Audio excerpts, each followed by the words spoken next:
Praised be Jesus Christ, now and forever.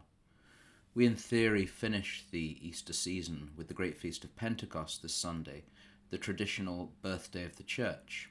As a member of the Ordinariate, I am lucky enough to be able to celebrate the octave of Pentecost while others return to so-called ordinary time. I read an article the other day which described the Conservative Party in England as listless, being listless. I rather liked that description, including images of lack of energy, no direction, sailing around in circles and somewhat lifeless. Searching the dictionary, I found a synonym which was much more appropriate, and especially for thinking about much in the church as we prepared to celebrate this great feast. The synonym for listless is spiritless. Now, of course, nowhere in Christ's church can be truly spiritless, but joined with those other definitions of the word, it does give us pause for thought, prayer, and examination. For many in parts of the church, there does appear to be a sense of that listless, spiritless atmosphere. It seems that the concentration on programs, courses, and all the panoply of modern managerial speak does not bring the life that is expected. Worse is an attempt to revive attempts at renewal from the 60s and 70s by people, one has to say, who are also in their 60s and 70s or even older. These were the very things that accelerated that spiritlessness. The flesh, it seems, even if it's elderly, is willing, but the spirit is weak.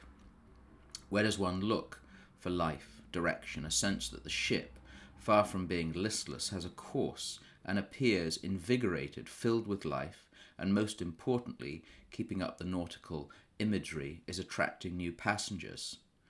There are a number of answers, but I think we can say that wherever the Church is offering the three traditional ways to discover the divine, namely beauty, truth, and goodness, it's likely that the Spirit is both present and visible.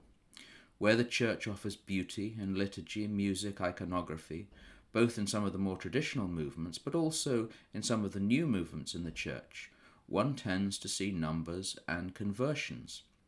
I think, for example, on my visits to Paris over the years of attending Vespers and Mass with the Jerusalem community, who have the unique vocation of monasticism in the city.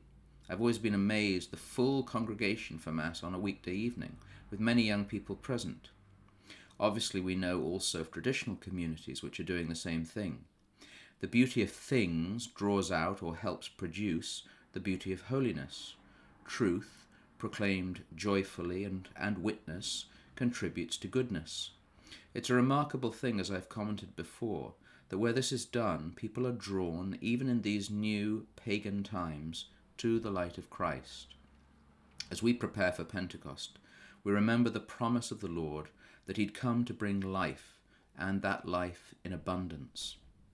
Listless Christians are not life-giving or life-affirming Christians, and will offer nothing to those seeking that life. We must ask in our prayers for the Spirit, he who is light and life, to blow wind into our sails and to set it back on course. Brethren, rejoice, be perfected, be comforted, be of the same mind, be at peace, and the God of peace and love will be with you.